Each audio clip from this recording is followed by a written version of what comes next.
très content d'être avec vous. Je pense que ça fait presque 2 ans qu'on m'avait invité à prêcher. En tout cas, je suis encore content. Donc c'est vrai qu'il y a moins de personnes, mais bon, je sais que le nombre de personnes qui est assez suffisant. Et puis bon, avec les autres personnes qui suivent en ligne, Dieu va annoncer ce qu'il a annoncé. Donc je vais prier pour la parole. Seigneur Jésus, je te dis merci pour ce moment que nous allons passer, Seigneur, à méditer sur ta parole, Seigneur. Je prie, Seigneur, pour que tu prends le contrôle, Seigneur, que tu viennes nous parler, Seigneur, que nos cœurs soient disposés, Seigneur, à recevoir de toi, Seigneur, que nous soyons attentifs, Seigneur, à écouter ce que tu as à dire, Seigneur. Viens parler au travers de moi, Seigneur, et même si j'ai préparé quelque chose, Seigneur, viens prendre le contrôle, Seigneur, et dis ce que tu as à dire, Seigneur. Je te dis merci, Seigneur, pour cette opportunité. Merci pour toutes les personnes qui écoutent, Seigneur. Au nom de Jésus, je te prie. Amen. Ce matin, je veux parler de la bonté de Dieu. En préparant le message, j'étais en train de réfléchir et puis moi, je viens d'Haïti et puis nous, on parle créole. Et puis nous, comment on dit Dieu, c'est bon Dieu. Donc, c'est comme un mot, c'est pas 2 mots, c'est pas un adjectif, c'est bon Dieu. Donc, si je dis je crois en Dieu, je vais dire je crois en bon Dieu. Quelque chose du genre. Donc, si je dis Dieu est bon, je vais dire bon Dieu est bon. Et c'est comme un mot. Puis hier, je réfléchissais à ça, je me suis dit, je le dis tout le temps, mais j'ai jamais réalisé que quand on dit que bon Dieu, c'est Dieu est bon. Peut-être que j'y ai déjà pensé, mais on dirait que j'ai jamais réalisé ce que je disais. Là. Et des fois aussi, je pense que des fois, on sait que Dieu est bon, mais on n'y réfléchit pas, ou bien peut-être qu'on sait, mais en tout cas, on n'y pense pas souvent l'impact que ça a, ce que ça implique. Donc, je voulais parler de ça ce matin, de la bonté de Dieu. Donc, pour débuter, on va lire Matthieu 7, versets 7 à 11. Je vais lire dans la version Louis II, mais je ne sais pas quelle autre version vous avez. Mais la plupart des versions, ça devrait dire bonté. Je pense qu'il y a une version qui devrait dire grâce, mais normalement, ça parle de la bonté de Dieu.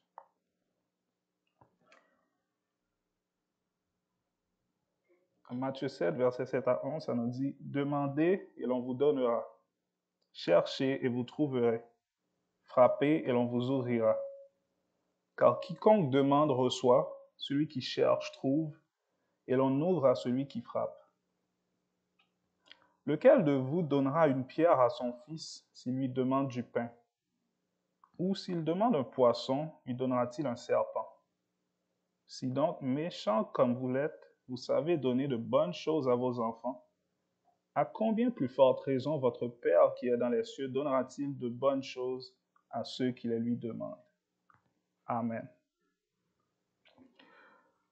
Donc, dans la dernière phrase de Jésus, ce qu'on peut retenir de ce qu'il dit, c'est que Dieu est un Père pour nous et veut donner de bonnes choses à ses enfants. Et non seulement ça, la façon dont Jésus le formule, c'est que Dieu est plus que prêt à donner de bonnes choses à ses enfants. Et qu'est-ce qui fait qu'il est plus que prêt à le faire? Mais c'est dans sa bonté qu'il est plus que prêt à le faire. Parce qu'il compare les hommes et dit, si donc vous êtes méchants, vous donnez de bonnes choses à vos enfants, à combien plus forte raison Dieu qui est bon, il donnera de bonnes choses à ceux qui les lui demandent. Je suis allé dans le dictionnaire pour voir la définition de la bonté. J'ai retenu 2 définitions. La bonté, ça se définit comme la qualité morale qui porte à faire le bien, à être bon pour les autres. Ça dit aussi que la bonté, c'est une disposition de quelqu'un à être bienveillant, compatissant, charitable. Et là, je suis allé creuser pour les 3 derniers adjectifs qu'il y avait, bienveillant, compatissant, charitable. Et pour la charité, bon, ça, c'est sûr que pour être charitable, on voit que c'est quelqu'un qui aime donner, quelqu'un qui est libéral. Pour être quelqu'un qui est bienveillant, c'est quelqu'un qui est disposé d'esprit à s'incliner à la compréhension, à l'indulgence envers autrui. Le compatissant, on voit quelqu'un qui est porté à la compassion, qui est sensible aux besoins de l'autre. Donc, en résumé, on peut voir que la bonté, c'est un trait de caractère qui nous pousse à faire du bien aux autres. Donc, c'est un trait de caractère qui nous pousse à supporter les autres, que ce soit moralement de n'importe quelle façon. On peut dire que c'est ce que Dieu est. Dieu est bon pour nous. Dieu est bon. Dans Exode 33 et 34, Moïse et Dieu ont une conversation. Et là, Moïse dit à Dieu, fais-moi voir ta gloire. Et là, Dieu lui dit, mais je ferai passer devant toi toute ma bonté. Et après, dans Exode 34, verset 6, c'est là que Dieu fait une déclaration quand sa gloire passe devant Moïse. Il dit, l'Éternel, l'Éternel, Dieu miséricordieux et compatissant, lent à la colère, riche en bonté et en fidélité. C'est un peu comme pour dire que Dieu disait lui-même que la bonté, c'est sa nature. Il est riche en bonté. Il y a d'autres versets qui disent la même chose, l'Éternel miséricordieux et compatissant, lent à la colère et riche en bonté. Mais là, c'est Dieu vraiment qui le dit à Moïse, qui fait savoir que lui, il est bon. Que la bonté, c'est sa nature. Et des fois, je me dis, lorsqu'on sait ça, mais ça fait toute la différence. C'est comme par exemple savoir que oui, Dieu veut me donner des choses si je prie, il exauce ses prières, mais quand on sait que derrière, c'est que lui, il est bon, mais je sais que ça fait toute la différence. C'est comme quand on sait que Dieu est amour, ça fait toute la différence. Parce que je me rappelle aussi au début de ma vie chrétienne, j'avais expérimenté l'amour de Dieu, mais peut-être pas au niveau que je devais l'expérimenter, et puis ça allait bien, mais à un moment donné, dans ma marche avec Dieu, ça commençait à être lourd. Je faisais les choses par obligation. C'était un peu du légalisme. Je faisais les choses parce que je me disais, OK, je dois le faire parce que c'est Dieu, mais après, Dieu m'a ramené à son amour. Mais quand j'ai recommencé à grandir dans son amour, à apprendre que oui, Dieu est amour, mais on dirait que ça fait la différence. Donc, je pense que quand on connaît la nature de Dieu derrière, ça fait toute la différence. Et je sens que, tu sais, on peut demander à Dieu et savoir qu'on va recevoir, mais quand on sait qu'il est bon, mais des fois, dans n'importe quelle situation qu'on vit, mais ça nous donne l'assurance. Parce qu'on sait que c'est sa nature. Il ne peut ne pas être bon pour nous. C'est sa nature d'être bon pour nous. Et j'ai pensé à les définitions que je vous avais données tout à l'heure, j'ai pensé à les rephraser, à les personnaliser. Parce qu'on a lu, j'ai mis Dieu à la place. Dans la première définition que j'avais lue, c'est qualité morale qui porte à faire le bien, à être bon pour les autres. Et là, on peut dire Dieu est porté à faire le bien, à être bon envers nous. Dieu est incliné à la compréhension, à l'indulgence envers nous. Dieu est porté à la compassion. Il est sensible à nos besoins. Donc, moi, je vois qu'une telle bonté, ça peut juste créer en nous de l'assurance dans n'importe quelle situation qu'on vit. Et je pense que c'est important de méditer sur ça. On va tourner notre Bible un peu à gauche dans Matthieu 6. Je vais lire les versets 25, 31 et 32.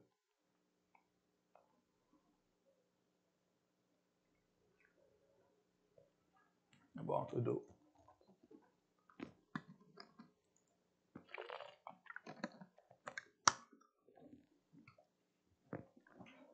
Verset 25, ça nous dit, « C'est pourquoi je vous dis, ne vous inquiétez pas pour votre vie de ce que vous mangerez, ni pour votre corps de quoi vous serez vêtus.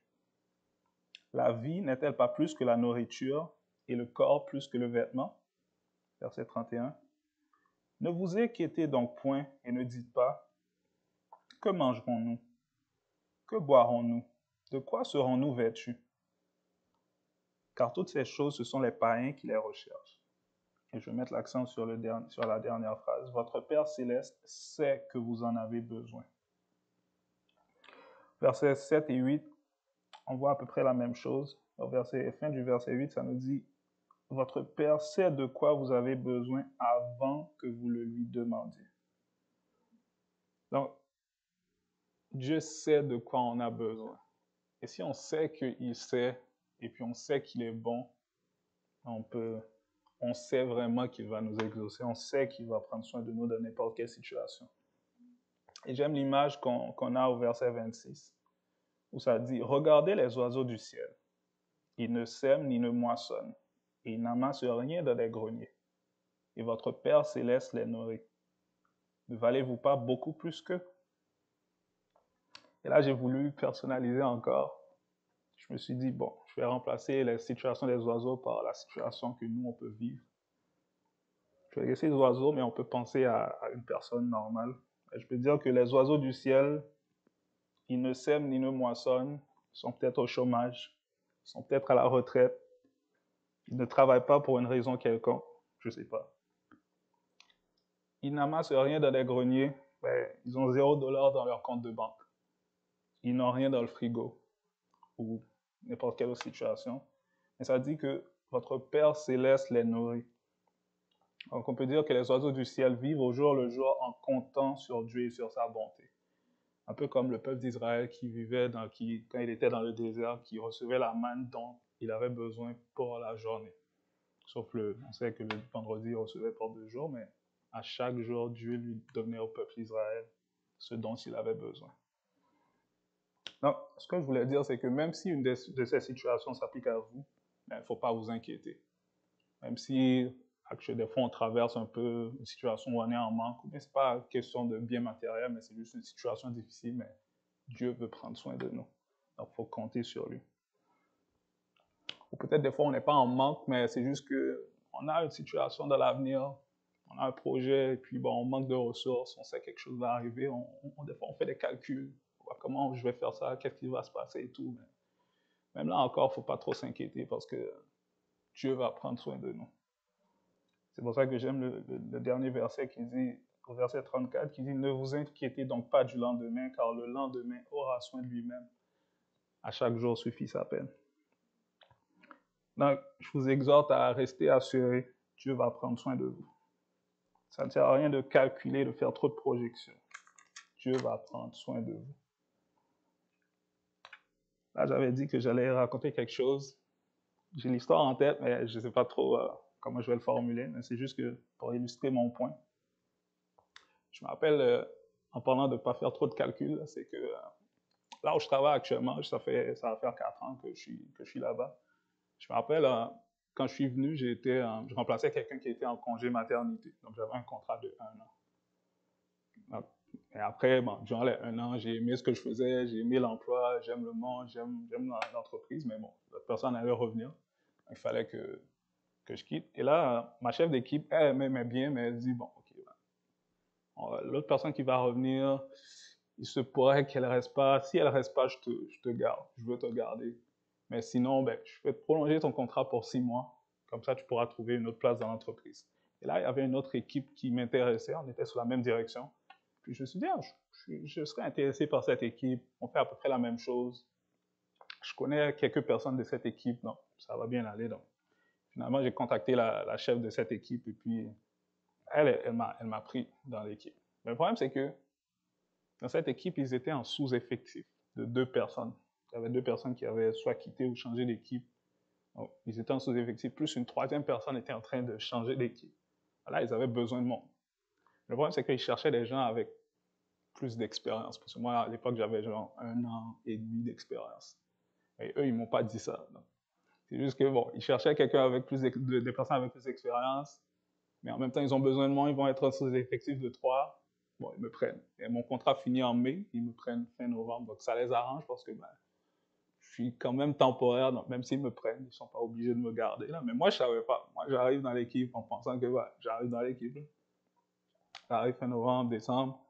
Puis en février, je me rappelle, c'était le 14 février. Là, je viens parler à ma chef d'équipe pour lui dire, OK, mais pendant une permanence, mon contrat finit en mai, en pensant que c'était donné parce que bah, vous êtes en sous-effectif, on est en sous-effectif, je fais partie de l'équipe, ben, on va me garder. Là. Et là, elle me dit non, en fait, c'était pas ça le plan. Le plan, c'était, il y a une personne qui était malade dans une autre équipe. Parce que quand elle va revenir, je sais qu'elle veut pas travailler dans son équipe, on va la prendre. Elle, je pense, ça faisait 10 ans qu'elle était dans l'entreprise. Il y a une autre personne qu'on avait engagée qui était malade, quand elle va revenir, on va la prendre. Puis l'autre poste, c'est un poste senior, donc c'était ça le plan. Là, je me suis senti vraiment utilisé. Je me rappelle, ça m'avait fait mal. Ce jour-là, je devais aller à Boston. Donc, j'ai fait 4h30, 5 heures de route en pensant, je me suis dit, c'est quoi qui est arrivé? J'ai pris une mauvaise décision. Je réfléchissais, mais c'est où que, sûrement que Dieu m'avait parlé, il m'avait dit non. Tu vois, je suis en train de réfléchir. Je me dis, ouais, c'est de ma faute. Puis j'ai fait toute la route à calculer, les jours d'après à calculer et tout. Et puis je me rappelle, un jour, je parlais à ma belle-mère. Je pense qu'on avait un groupe de prière. Et puis, elle m'a dit, mais si tu avais prié lorsque tu avais pris le poste, c'est correct, Dieu est en contrôle. Faut pas t'inquiéter. quand elle a dit ça, ça m'avait touché. Je me dis, ah, ok. Ouais. Et là, finalement, tout s'est arrangé. La personne qui pensait qui devait venir dans l'équipe, elle a choisi d'aller dans une autre équipe. L'autre personne qui pensait venir, bon, elle a un problème. Elle n'est pas venue. Finalement, tout s'est arrangé. Il y a d'autres choses qui se sont passées un peu personnelles, je ne veux pas dire, mais c'est juste que tout s'est arrangé de la bonne façon. Et finalement, je me suis dit, OK, tu sais, j'ai perdu mon temps, j'ai fait toute cette journée à m'inquiéter, 5 heures de route à m'inquiéter, les jours d'après à m'inquiéter, mais finalement, tout allait s'arranger. Et là, ça fait, comme je dis, ça va faire 3 ans que je suis dans l'équipe, 1 an dans l'autre, plus 3 ans dans cette équipe. Et j'ai un emploi que j'aime beaucoup. Tout le monde qui me connaît savent que moi, j'ai toujours du bien de là où je travaille. J'aime mes collègues, j'aime mon supérieur. Sincèrement, je suis content d'aller au travail. C'est juste pour dire que des fois, pas besoin de s'inquiéter, comme Jésus dit. Donc, il va prendre soin de nous. Donc, moi, je dis que c'est une perte de temps, des fois, de s'inquiéter, parce qu'au final, surtout quand tu vois la résolution de la chose, t'es comme, ah, mais j'aurais pu profiter de ma vie. Donc, c'est ça que je voulais dire. En ayant conscience de la bonté de Dieu, il y a 2 choses qu'on peut faire. La première chose, c'est faire confiance à Dieu et nous décharger sur lui de tous nos soucis. Il le dit en 1 Pierre 5, verset 7. Je pense que ce que j'ai dit, c'est un peu ça que 1 Pierre 5, verset 7 dit, mais ça dit « Déchargez-vous sur lui de tous vos soucis, car lui-même prend soin de vous. »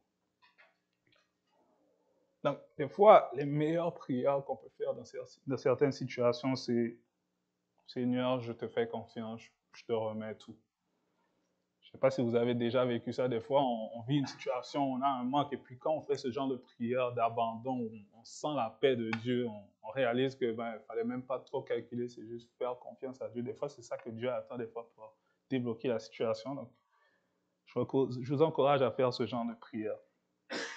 Encore une fois, on avait lu Matthieu 7, versets 7 et 8 au début, je voulais le repersonnaliser. Je vais dire, ça dit, demandez et l'on vous donnera.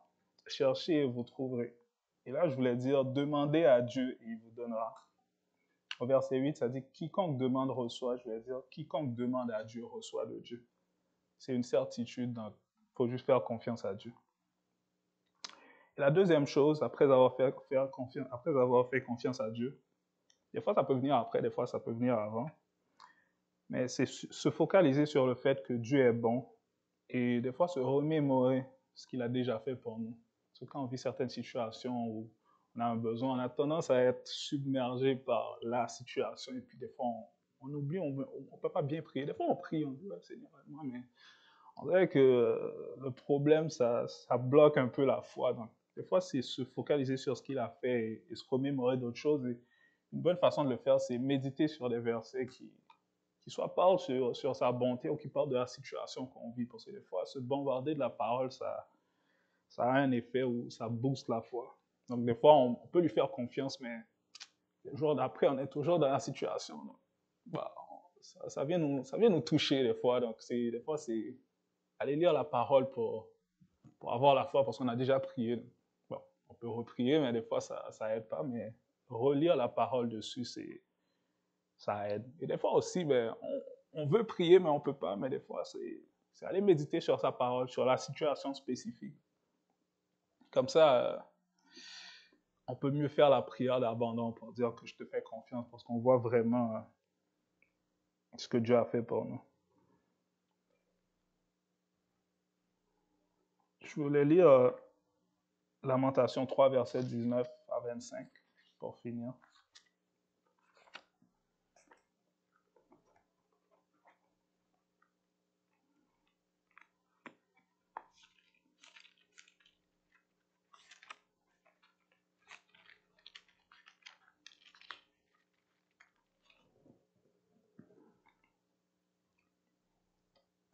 Ça dit,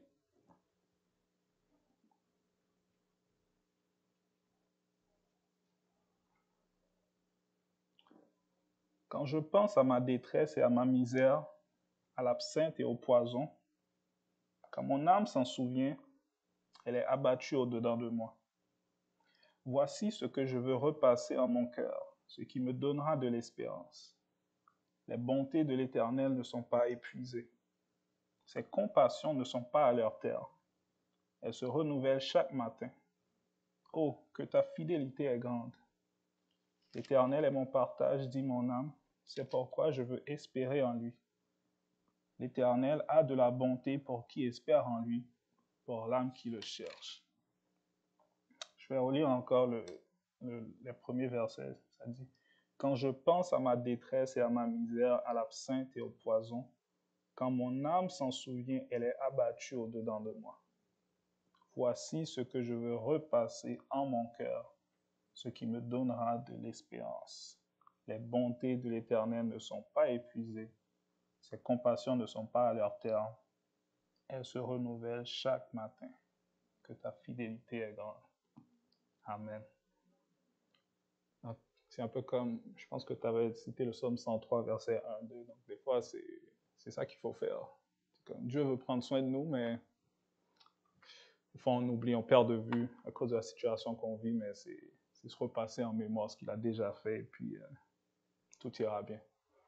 Comme je disais, méditer les versets, lire les versets, c'est encore facile de nos jours avec, on a un téléphone ou Internet, on va sur Google, pomper de Dieu verset ou n'importe quelle situation qu'on vit verset, et puis on n'a même pas à faire d'efforts. Donc, je veux vous encourager à ça. Donc, Dieu est bon, comptez sur sa bonté. C'était pas long, mais je pense que Dieu a parlé. Amen. Merci Seigneur pour ta parole, Seigneur. Merci Seigneur de ce que tu nous as parlé. Je priais pour chacun de nous ici présents, Seigneur. Tu sais quelle situation chacun de nous vit, Seigneur. Tu sais, Seigneur, par quoi nous passons, Seigneur. Je te prie, Seigneur, que tu donnes à chacun, Seigneur, la force de compter sur toi, Seigneur, de compter sur ta bonté, Seigneur. Viens, Seigneur, enlever tout fardeau, Seigneur, qui apaise, qui alourdit le cœur, Seigneur, de ton peuple, Seigneur. Aide-les à compter sur ta bonté, Seigneur. Comme Jérémie disait dans Lamentation, Seigneur. Tes bontés, Seigneur, ne sont pas épuisées, elles se renouvellent, Seigneur, chaque matin, Seigneur. Aide-nous à compter, Seigneur, sur ta bonté, Seigneur. Là où peut-être le manque de foi, Seigneur, ou bien les problèmes ont juste, Seigneur, diminué notre foi, Seigneur. Viens raviver cette flamme, Seigneur. Aide-nous à nous fortifier à travers ta parole, Seigneur. Aide-nous à toujours avoir en tête, Seigneur, que tu es bon, Seigneur, et que tu veux, Seigneur, prendre soin de nous, Seigneur. Comme Jésus l'a dit, Seigneur, il n'y a pas à s'inquiéter, Seigneur. Tu sais de quoi nous avons besoin, Seigneur. Tu sais même avant qu'on le dise, Seigneur, de quoi nous avons besoin, Seigneur. Aide-nous à te faire confiance, Seigneur. Aide-nous à être conscients que tu es bon, Seigneur, et que tu veux donner de bonnes choses, que tu es indulgent, compatissant, Seigneur, envers nous, Seigneur. Viens toucher nos cœurs, Seigneur. Amen. Et c'est que Pasteur François voulait faire des fois des appels. Donc, je vais inviter n'importe qui, que ce soit sur Internet ou dans la salle, si vous n'avez pas encore expérimenté la bonté de Dieu, mais que vous voulez le faire aujourd'hui, à faire cette prière, à dire Seigneur Jésus, merci pour ta bonté. Merci d'être-ce que tu veux prendre soin de moi, Seigneur. Merci, mon Dieu, d'être-ce que tu as envoyé Jésus pour mourir à ma place, Seigneur, sur la croix. Merci, Seigneur, parce que tu pardonnes mes péchés, que tu m'acceptes, Seigneur. Je te reçois dans mon cœur, je te reçois dans ma vie. Remplis-moi de ton esprit, Seigneur. Viens être un Père pour moi. Au nom de Jésus. Amen. Donc c'est ça. Il n'y avait pas plus que ça. Donc, amen.